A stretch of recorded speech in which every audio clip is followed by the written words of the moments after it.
AvePoint, we believe the cloud is transforming how we work, making us all more productive and collaborative than ever before. We're here to accelerate and enhance your digital transformation by migrating, managing, and protecting your SharePoint and Office 365 data, whether you are a Fortune 500 company, government agency, or small business. Supporting your digital transformation and life in the cloud is not a responsibility we take lightly. We are dedicated to providing the highest quality solutions with the highest industry security certifications and the most modern development and operation methodologies. Plus, with our 24/7 global support, it doesn't matter if it's midnight in Paris or midday in New York City. We'll always be there for you. We are ready to help you navigate the challenges of the cloud, whether you're going all in or keeping your data spread across hybrid, cloud, or on-premise systems. AvePoint's not the new kid on the block. We've been a part of this community since 2001. Currently, we've got over 16,000 organizations and 6 million cloud users worldwide who depend on our expert solutions. But enough about us. It's all about successfully navigating you through this digital transformation. So take our hand and let's go on this journey together.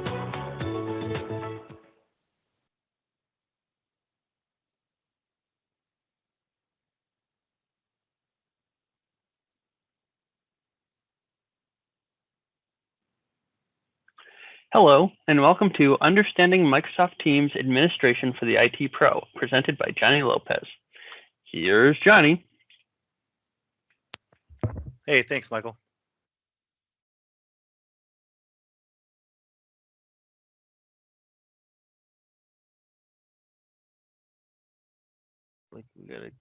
All right, so good afternoon, good evening, good morning, whichever time zone you're in today. Today we're going to walk through Microsoft Teams administration for the IT Pro. This is M365 Chicago. This is the last session of the day. I know a bunch of speakers that had the opportunity to speak today. Happy Friday, everyone, and happy Friday evening. My name is Johnny Lopez. I'm a solution architect, Microsoft 365 focused. I'm a Microsoft MVP, Microsoft certified trainer, Microsoft service adoption specialist. I lead a couple of user groups down in Houston, Texas. I've been proficient in Microsoft Teams, SharePoint, OneDrive, Stream, Yammer, all those nice technologies. I love and have a passion for helping the community.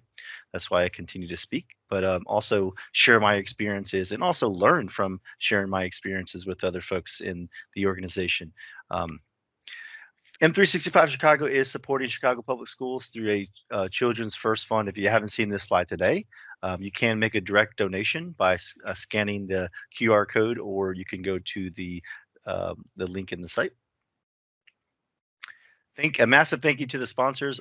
As a conference organizer, I know how difficult it is to run a conference with little or no help. Sponsors contribute in multiple ways, not only by monetary value, but also by contributing to sessions, contributing to ideas, and those different types of things. So always make sure you guys visit the sponsors and thank the sponsors as well. Help us improve our conference, help our speakers improve, like myself. If you'd like to take the survey, please do so. Feedback is always welcome. Just make sure it's positive, constructive feedback. We're all professionals, and we listen and read to all the feedback that's out there. Okay, so today's agenda, we're going to talk about administration for the teams. I'm actually going to be presenting some slides, but I also want to jump into a live Teams environment from an administration perspective, and just show you around the Teams administration center, and then also some of the things that you can do very quickly within your organization to help you and give you some tips. We're going to talk about roles. We're going to talk about terms. We're going to talk about managing teams. Look at some org-wide settings that you can set within Teams. We're going to talk about how Teams interacts with Exchange, and then also talk about some policies. There's probably about 15 to 20 more things that we can talk about. I would just like to summarize these things and just inform the audience of these. But if you have any questions about anything in Teams, except for on-prem Skype migrations to the cloud or voice, I can help you out. So let's talk about roles. What are the roles in teams?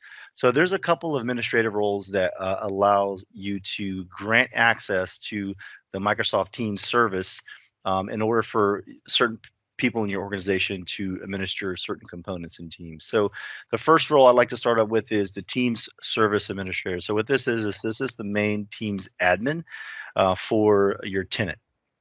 This is where you can manage team service and also manage and create Office 365 groups within Teams. You have three other communication roles. One is a communication administrator. This allows a person, a group to manage calling and meeting features within the team service. You have a support engineer and a support specialist role that you could utilize. The difference between the two is the engineer has a little bit more advanced tools that they can work with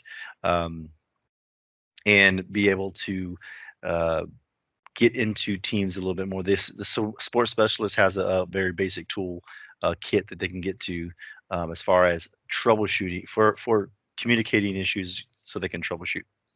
And then a new role that showed up within the last year is the Teams device administrator. There's a big push of migrating off of other devices onto Teams devices. And this is Teams rooms and Teams devices and conference rooms or Teams phones. This is not a client per se, like you would get on your desktop. But this allows a Teams device administrator to manage devices configured use for the Teams service. And just to let you guys know, if I'm looking around, I have two massive screens that I'm reading off of, so I just don't want to focus read all the slides. I do have some notes. Okay, so the next thing we're going to look at is terms. Some important terms to think about is what is a team? It's a collection of people, content, and tools. What's a channel? A channel is a dedicated section or within a team that keeps conversation organized by topic. They could be public or private. And it was recently announced that shared channels are coming out. Team members are users who are invited to join a team, whether it's a public team or a private team. If you have a setting enabled as a team owner, you can actually allow your team members to invite people to the team. And then team owners, this is the person who creates a team. So when you first go create the team, you're the owner of that team, and you have the responsibility of managing the settings and membership and moderation if enabled. So what that means is you own the team, you manage it, you can create channels, you can change settings, you can add people, remove people, those different types of things. And you're going to see a term that's called guest. This is a external user. This is a user that has been connected through what we call the Azure Active Directory B2B. These are guest users who are members of the team. Don't get them confused with participants in a meeting. This is a guest. This is XYZ company I need to share content with. I can add them as a guest to my team, and they can join it as a member of the team. And there's also some privacy, public, anyone can join the public, private, users must be invited. Status is archived or active, and then or deleted. If the team is deleted, then it's in a different status where users can't see the deleted teams, only the administrators. And then the classification, if you set up the classification, it has the backing of an Office 365 group. So you can actually utilize the security compliance sections of that. Okay, let's talk about managing teams. So what does it take to manage teams? There's various places that you can manage a team, whether you're in the team itself, in the client or the desktop client for Microsoft Teams, whether you're in a mobile app, whether you're in the browser. You can manage teams in Teams itself, or in the admin center, you can manage teams. There's a lot more capabilities that you can do now within Microsoft Teams Admin Center. This is where you can manage and you can archive, you can edit, you can create teams all in one place where you don't have to go to multiple places to do that. So when you add a team or you create a team, you can give it a name, description, select if it's public or private, and add a classification if you had to. You can also manage conversation and channel settings within the team. Within the admin center, you can also add members in the admin center. So if someone says, hey, Johnny, go out. I need these 5 members added to this team. You can do that as a team's admin, which is really nice. Before in the past, before this came out, you actually had to add yourself to the Office 365 group that was equivalent to the team. And then you had to go into the team through the client and then add the members. Now you can all do this through the admin center, which is a nice way to do it. Some other things that you can do within Teams, you can archive a team. And what archiving the team, it puts it in a read-only mode. So what that means is users can still see the chat and still see the team. It gets hidden on their Teams client, but they can still read the information. They can't add any chats, new chats, to that team. So it puts it in kind of a read-only mode where you cannot do anything to that team. Some scenarios is like, hey, I need to delete this team, but I want to archive it because I need to reference documents, but I don't want to put it into a deletion policy. This is a good way to do that where owners and administrators can archive a team. You can also delete the team. This is a soft delete. Puts it into a 30-day retainer mode after the group and content. After the 30 days, the group and content are permanently deleted. So whether you're storing files, you're storing videos, whatever the case is, all that content will be deleted and is no longer recoverable. True story. And some of the other things that, like I said before, you can manage the team profile, whether you want to add or remove members, add or remove channels, and change team or group settings. One thing is the general channel cannot be removed. That I've had that question asked to me before. It is a hard-coded channel which cannot be removed. Okay, before I get any further, I'm going to take a peek into the chat to see if anyone is posting any questions. Feel free if you need a chat. Feel free to raise your hand with using the hand icon, and I'll be definitely stop or unmute yourself, ask question, whichever you'd prefer. And I apologize, I'm trying to get my screen set up again.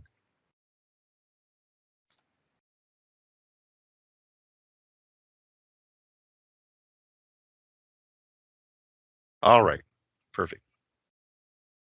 I'll say, okay, so the next one we're going to talk about team owner responsibilities.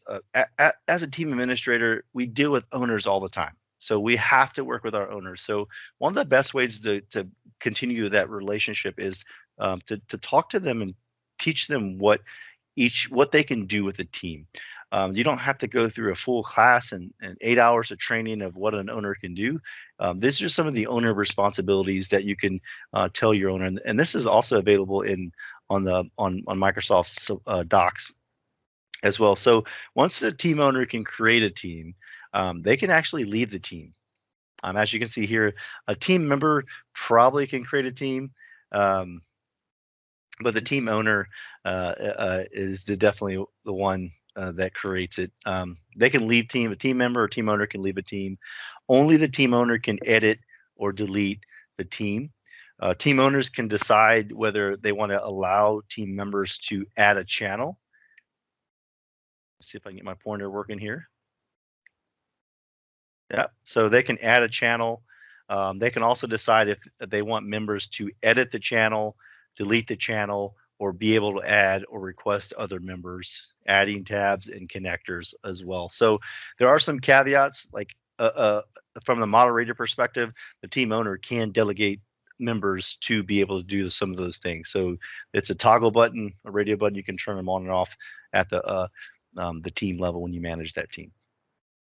And again, an owner can turn off these items at the team level, in which case members would not have access to do those things.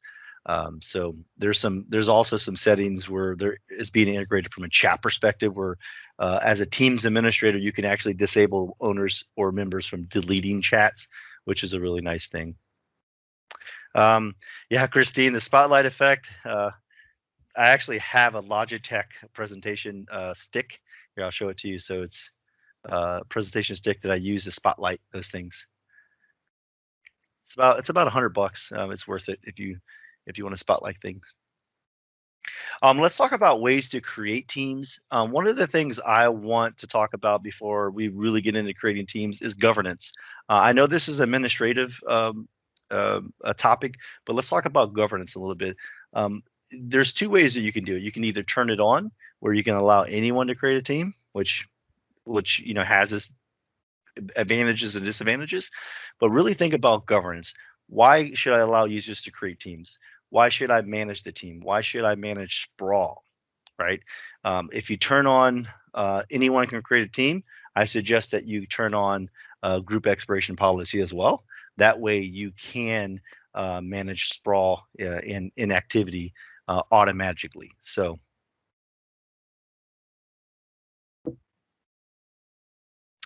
oh, Shara, she's talking about this spotlight. Am I right, Christine? Okay, so some of the ways to create teams. Teams can be created through the Teams client, and existing teams can be used as templates, or teams can be created through PowerShell or the Admin Center, as mentioned before. Requests for a team should include team settings and membership. So if you build a request process, make sure that you capture all the properties that are required to create a team. Team members are added individually unless it's an Office 365 group has been created and the team can be attached to an existing group. So what that means is, let's say you had a SharePoint site and it was a classic site, and you modernized it and you groupified it, what we call it. So you can actually convert that site to a Office 365 group, and then go a step further and actually teamify it, which all the members automatically get assigned when you do that. So if you're not familiar with that process, it is actually in the UI if you are a site owner or higher, to be able to do that, which is a nice thing. A couple caveats is you have to have Office 365 group creation enabled, and you have to have permissions to be able to create that. And also, again, I just want to reiterate, the following settings can be selected to create the team. Make sure you have those selected once the team members channel settings are selected. And then settings are inherited from an organizational setting unless multiple policies are available. You've probably seen the nice slide is when you create a group or team, you get this. So creating a new team creates a Microsoft 365 group that has a shared inbox, a shared calendar, a SharePoint document library, a shared one notebook, SharePoint team site, and a persistent chat workspace that you could use. Membership is synced between the underlying groups and teams. So if you add a member to the underlying group, it replicates the teams. Adding a distribution list to the team performs as a one-time expansion and invites individual members. And then also dynamic membership is also supported. If you go to aka.ms/teamsdm, they will give you more information about dynamic membership. Okay, so let's talk about templates. I think Microsoft gave us about 12 templates. I want to say 12, maybe 15. I lost track. A lot of them are applicable upon creation. A lot of them are probably not applicable depending on the industry you're in, but you can use existing teams that you have to create a template or to create based on a template. So team templates are the pre-built definitions of a team structure designed around a business need or project. And then you can create teams quickly to help you create rich collaboration spaces. So let's talk about the properties that are supported by team templates. So the properties that are supported are base template types, team name, team description, whether it's public or private. Some of the team settings, for example, member guest and app mentions, outer favored channels, installed apps, and pinned tabs are currently supported by team templates. The ones that are not supported are team membership, team picture, channel settings, connectors, files, and content.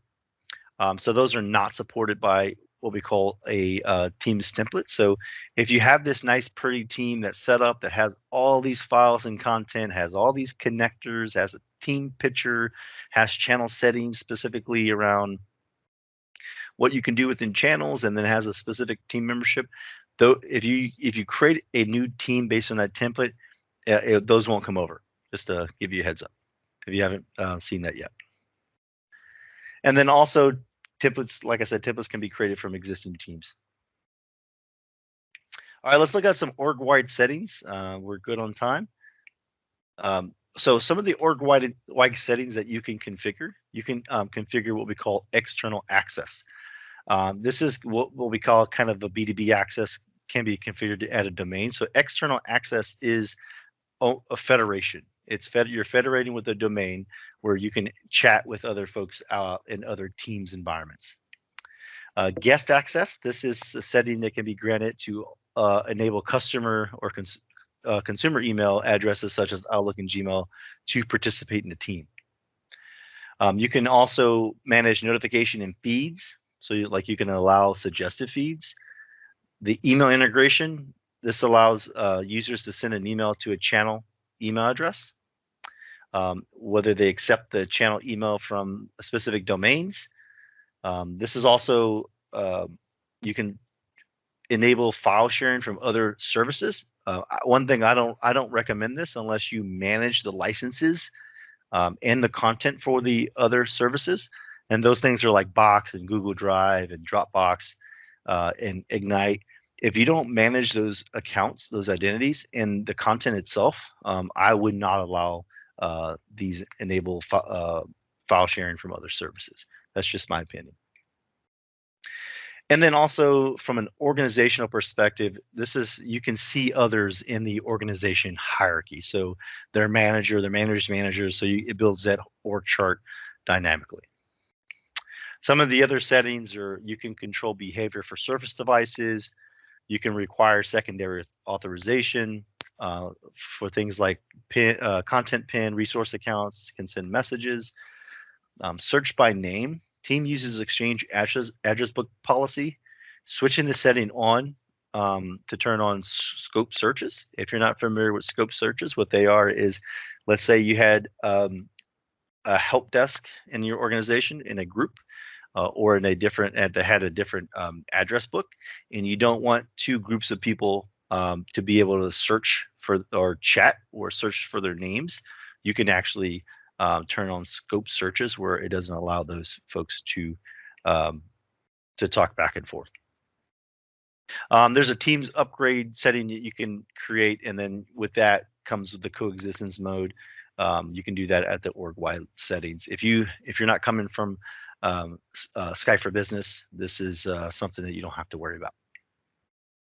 And you can also set some app preferences as well from an org-wide perspective. So with that said, let's go into what happens in Exchange with Teams. So Teams uses the compliance features. So the chat that's stored in the online mailbox, it uses it for meeting information, changing users' profile picture. Actually, I heard a rumor that's changing. So so you can change that and it's stored differently. But the call history and voicemail, Teams stores that stuff in Exchange. Connector configuration gets stored in Exchange. And then with fully supported on Exchange Online, you get some, there's some limitations with the Exchange Server, Exchange Online Dedicated Legacy, Exchange On-Premise home users. There's some limited features. This is if you have your home users on-prem, there are some limited features with hybrid Exchange. And then also with Exchange on-premises without hybrid, it's not supported. I'm not going to bore you and go through this entire thing, but with Exchange Online, you get e-discovery, legal holds, retention, e-discovery calling in meetings and messages and files, team and channel management information, create and view meetings, modify user profiles, call history. You get all these things within the Exchange Online integration with Teams. I'm going to spend a lot of time on Exchange. I'm not an Exchange guy, but let's talk about policies. What are policies? So policies in Teams allows you to manage certain things like meetings, messages settings, meeting settings, file sharing settings, those different types of things, chat settings, we'll call it conversations really. These policies allow you to assign policies different ways. So let's talk about policy assignment. There are various ways to assign policies. So what a policy package in Teams is, it's a predefined policy that you can set or assign to users that have the same or similar roles in your organization. So this is a way for you to group out folks. So you might have a group of users that don't need to have chat enabled. You can do that through policy. You might have a group of users that you don't want to be able to create or add or pin apps to their menu. You have a policy for that. So the policy assignments can be done individually, done through a policy package, which a policy package is, if you're familiar with a GPO, it's similar to that, but within Teams, and you don't have to deploy it through this a different service. Policies can be assigned through a batch of users to a group, which is an AD group or an Office 365 group. And then a package, you can assign a policy package to a batch of users or to a group as well. So policy assignments for these specific policies can be assigned in these various ways. Or you can do this in Teams Admin Center, or you can assign policies through PowerShell as well. And this is what an example of a policy package looks like. So I'll give you, for example, the policy directly assigned to the user. This meeting policy is assigned to the user, but these policies are inherited from groups. So they have special group engineers, all managers, and corporate leaders. And then policy inherited by an org-wide policy. This is a global org-wide default policy. So this is what a policy package kind of looks like when you look at users and how they are assigned these policies. Let's talk about the group naming policy. The group naming policy is it's an Azure function in Azure AD under the groups. This applies not to just Teams, but all Office 365 groups. This is a governance best practice. If you want to have a standardization of having prefixes or suffixes for Office 365 groups in Teams, you can do that. So you can have a prefix or suffix. You can also use custom block words. So what this is you upload the set of block words, and if someone tries to create a team based on a block word like CEO, payroll, HR, it will not allow them to create that team or group. And then this also requires a version of AAD PowerShell for Graph if you want to do it through PowerShell. So the group naming policy, as you see here, this is when you create a team. Hey, the name cannot contain HR. It gives the user a message, and it does not allow them to proceed. So they have to change the name of the team. If a block word is selected, again, an error will show. There are some selected administrators that can be exempt from these policies. It's the global administrator, partner tier 1 and tier 2 support, the user administrator, and also directory writers can be exempted from these policies. Messaging policies, this is where you can control around the things around messaging. So what that is can users delete sent messages? Can owners delete sent messages? Can users edit sent messages? Important, right? This is how you can control read receipts. You can turn chat on and off here based on the policy. This is where the Jiffy and the memes and the stickers can be blocked or allowed. Allow URL previews, translate messaging, immersive reader, urgent messaging, those different types of things. So this is where the messaging policy allows you to do is set these things. So again, if you had a group of users that you did not want to have chat, you can create a policy and apply that to the users and turn off chat for that policy. So anyone that is assigned to that policy will not be able to chat internally or externally. That's important as well. Okay, so meeting policies. There are 3 different types of meeting policies. So you can implement these in different ways, which affect the meeting experience for users before the meeting starts, during the meeting, and or after the meeting as well. So per organizer is when you implement per organizer policy, all meeting participants inherit the policy for the organizer. For example, automatically admit people is a per organizer policy, and it controls whether users join the meeting directly or wait in the lobby for someone to assign them. There's a per user meeting policy. What that is this is applies to restrict certain features for the organizer and the meeting participants as well. So one of the things that you can do per user is allow meet now in channels is a per user policy. And then you have this thing called per organizer and per user policy. That's everything else outside of per user and per organizer, I guess. So one of the examples of this is allow cloud recording. This is a per organizer / per user policy. You turn that setting on and allow the meeting organizer and participants to stop and start recordings. So it's a control that allows either the organizer or the participant. The mute button is a per organizer and a per user policy. So in some organizations, you can cut off where members or attendees cannot unmute themselves, and the organizer has to unmute them. And I think this is the way that we have it set up here today. So you can do that from a policy perspective. I know Microsoft has taken a lot of these policies and given them to the control of the meeting organizer and outside of the admin center. So there's some of these, like this one is one of the from an example.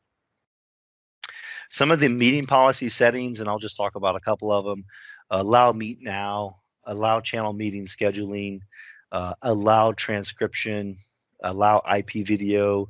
And that's what we're doing right now. If you're looking at my video, you're looking at IP video. Also, as far as audio goes as well, because we're doing this all through the internet. So that's if you had some other way that you were broadcasting a video, then it would be something different. Additional meeting policies: screen sharing mode, allow the whiteboard, allow PowerPoint sharing, allow external participant to give control or request control. Let anonymous people start a meeting. Don't let that fool you. That anonymous people is guest and participants. Anyone that is not a domain user on your Teams tenant is an anonymous person. It's kind of weird how that is worded. So some of these are based on meeting policies. There's also a manage feedback policy. If you ever notice that on the bottom left-hand corner of Teams, there is a help button, which is really neat because you can click help and what's new and see some of the new features that have come out in Team. I actually have a video on that on YouTube. But if you notice this suggest feature and give feedback button, those 2 buttons actually go to Microsoft. So if you give feedback, that feedback is going to Microsoft. So what that does, that will send that data through, get it to Microsoft, and is considered support data under your Office 365 agreement. So there are some surveys that are displayed from users time to time in Teams. You can disable that via PowerShell where that does not come up. But there's also something else that is there's a new hire feedback policy, or whatever the case is. You can look at to add your own policies in the future. A couple other things I want to mention as honorable mentions is the type of apps. So there are a few different types of apps in Teams. So you have your Microsoft apps, which we call first-party apps. They're available in the Microsoft App Source, published by Microsoft. Things like Yammer, Power Automate, Power Apps, Planner, Stream, SharePoint, those different types of things. Those are first-party Microsoft apps. Then you have third-party apps. These apps are available in the Microsoft App Source, but not published by Microsoft. Things like Salesforce, DocuSign, Bot Apps, Lucid Charts, those different types of things are that are third-party outside of the Microsoft first party. And then you have tenant apps. So these are apps that people in your organization can create and publish in what we call the tenant app catalog. They're also called side-loaded apps as well. Now there is a Teams setting app. So what this does, so the apps provide an out-of-the-box tool for the organization to get more out of Teams. You can actually create those. So you can manage app permission policies, you can manage app setup policies, and also those custom app policies and settings through Teams, the Teams Admin Center. So what that does is the manage app setup policies. So you can set up to add apps. You can add pin apps. You can add specific apps to the left-hand rail. So as you can see over here, this is what this looks like. This is a custom app.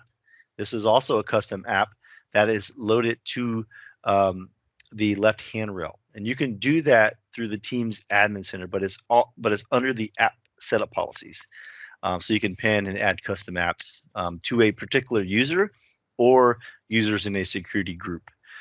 So let's say you wanted hey, Viva Connections. Has anyone ever heard of that?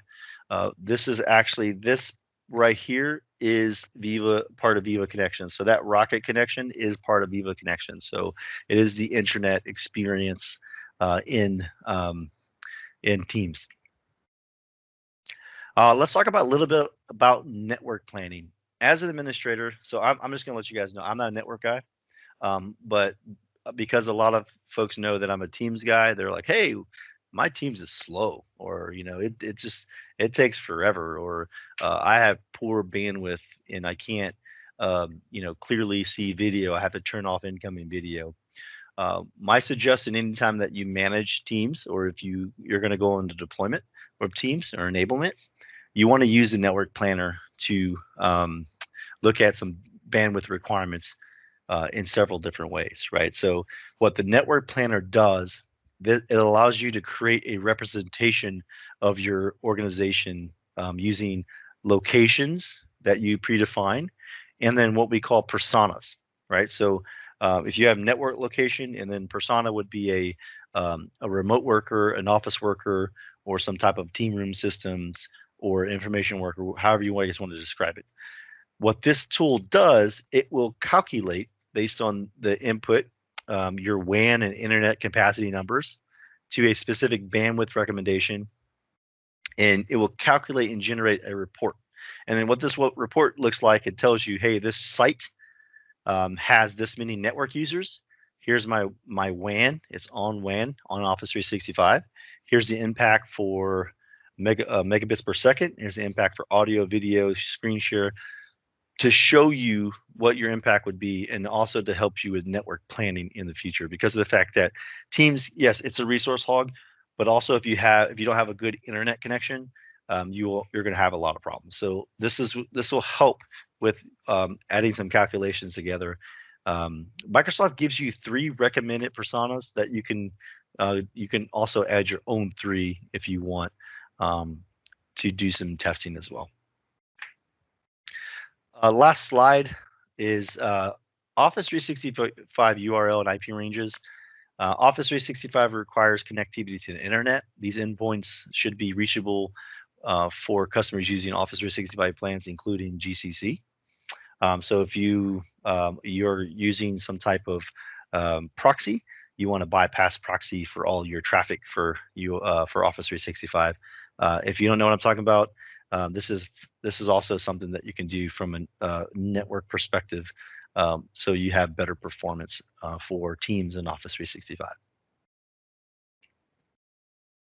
I'll give us a few minutes for questions, but I want to take a little about a 10-minute dive into the Teams Admin Center, if that's okay with everyone. All right. So sounds good to me. Go ahead. All right, let's do it. So I'm going to stop presenting. Let me go to one of these tabs. It's not that one. All right. So when you access, there's a couple ways that you can access the Teams Admin Center. One way is through the admin.microsoft.com, which is if you click on the waffle, you'll see there's an admin icon. If you don't see the admin icon, it means that you don't have the right permissions, and you do have to be a Teams administrator role to be able to see this. So as you can see here, I see Teams. I click on it. It also takes me to the admin center. I'm a member. I memorize a lot of URLs. I'm sure, Michael, you have yourself. Teams. Admin.teams.microsoft.com will also get you there. Okay. The demo guys might not be as there he goes. All right. So within the admin center, you have a nice dashboard here. This gives you some organizational information, some deployment task, activity for the last 7 days, talks about upgrading. This is something that can help you quickly find things. This left handrail are pretty much what we've gone through today. A lot of these things are listed. So this is where you would go under Teams to manage teams. If you click on Manage Teams, this is where you can actually go and manage the teams in your environment. You can add a new team. You can go and modify a team. So if I click on this, it's going to take me into this team.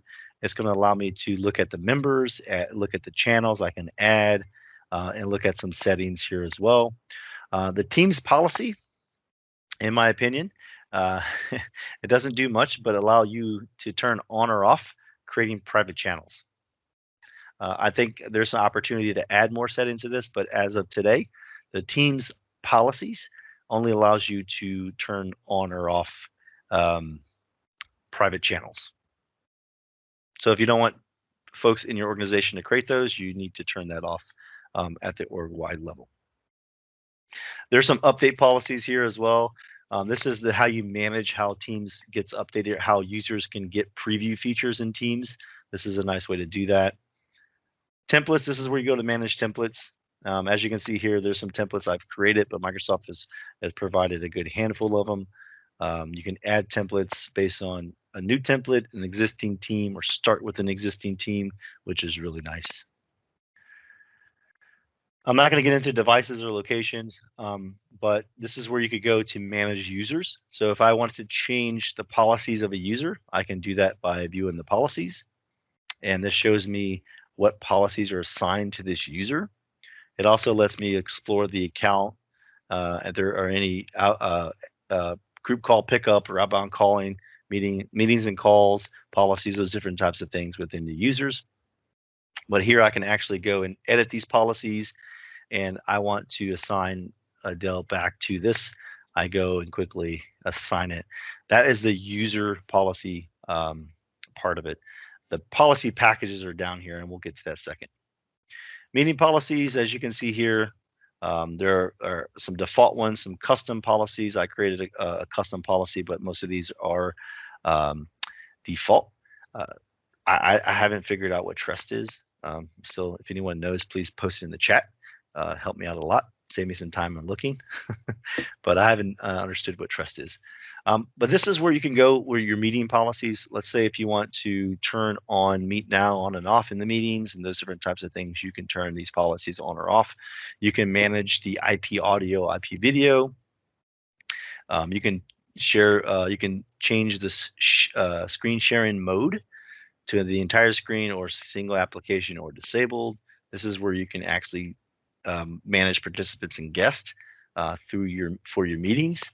There are some meeting settings. Let's just say, for example, when you create a meeting and the users get emails saying, "Hey, welcome. This is the meeting," and it shows the meeting link to the meeting in the body of the email. You can actually add your logo if you want, and some legal and help and footer information as well to that meeting itself.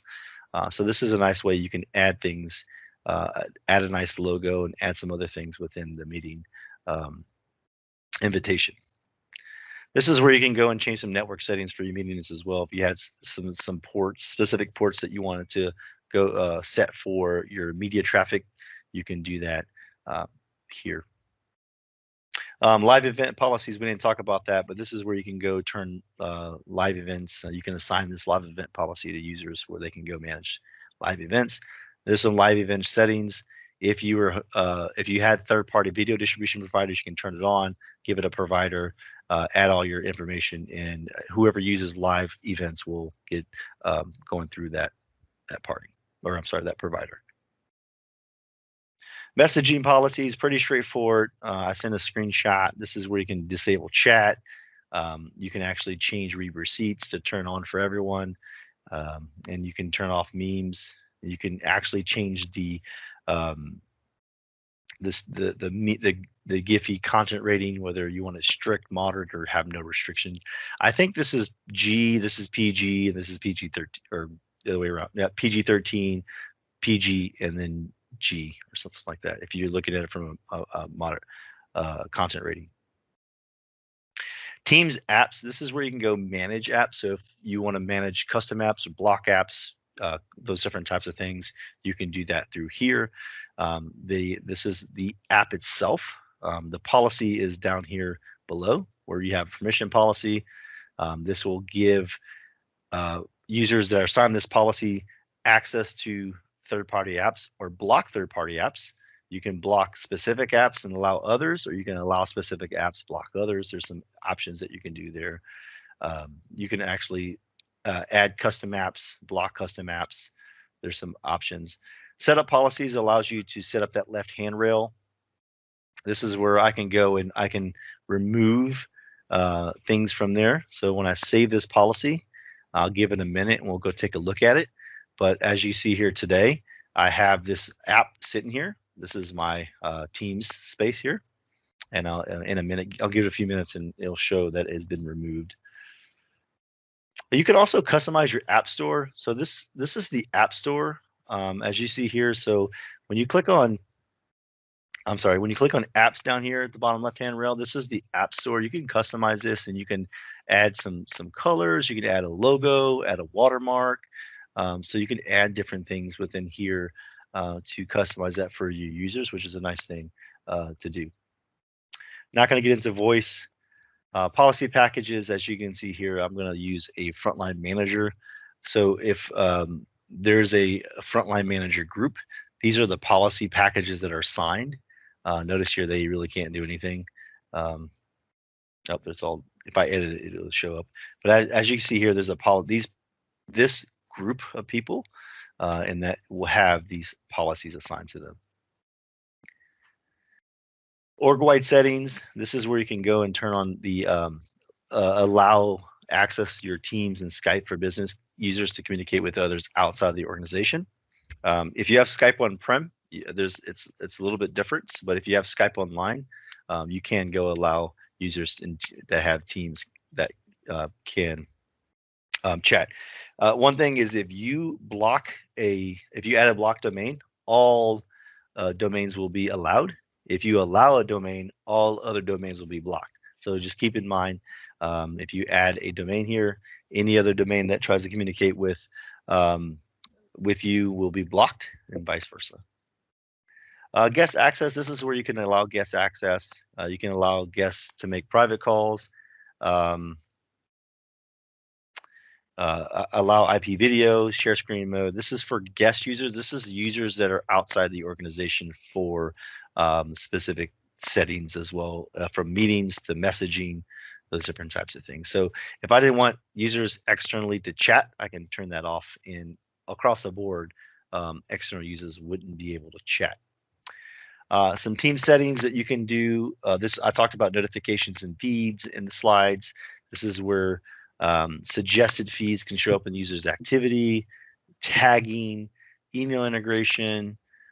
This is where I was talking about turning off file sharing and cloud file sharing or storage options. So Citrix, Dropbox, Box, Google Drive, Ignite. What this does, this allows in Teams for a user to add another storage besides SharePoint. So here under Files, this is my SharePoint. I can actually add cloud storage, additional cloud storage to my team, and they will be able to access that and utilize that. So again, what I would recommend is if you don't own the identity and you don't own, if you don't have manage the files, I wouldn't add this because it doesn't take them much to go ahead and drag and drop across. It's just from a security perspective. This is where you can also organizational hierarchy, search by name. This is actually a new role right here. This is something that came out in the last probably 15 days because I'm in this thing all the time. Safety and communication. This is role-based chat permissions. So, and then also this is where you can go for Teams upgrade if you have that on Teams upgrade. Hey, look, nice little holidays. Holiday times that your organization will be off. Now we have a little bit of control of them. We don't have to go through the old Exchange way. We can actually set specific days that the organization is going to be off, and it shows in Teams on their Teams calendar. Cool. There is a way if you're new to Teams and you're about to deploy Teams, I would suggest going to the planning section. There is a Teams advisor, Teams deployment piece of this that can help you. And what it does, it actually automatically creates a Microsoft Teams workspace that has a bunch of channels. It has a planner. It has things that help you deploy Teams. So I would suggest taking a look at that when you get a chance. I'm going to refresh that. And this is also some caching issues. This is also a place where you can go to at the bottom left-hand corner for your network planner. So on the network planner, you can create these sites. You add network sites, and again, it spits out a report. And within that report, you can see some usage for that.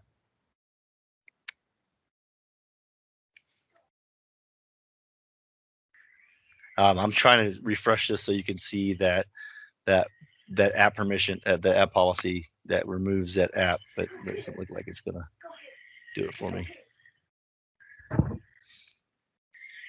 Okay, so any questions? I know we have. Looks like we're over 1 minute. Any questions, comments? Everyone ready for the weekend?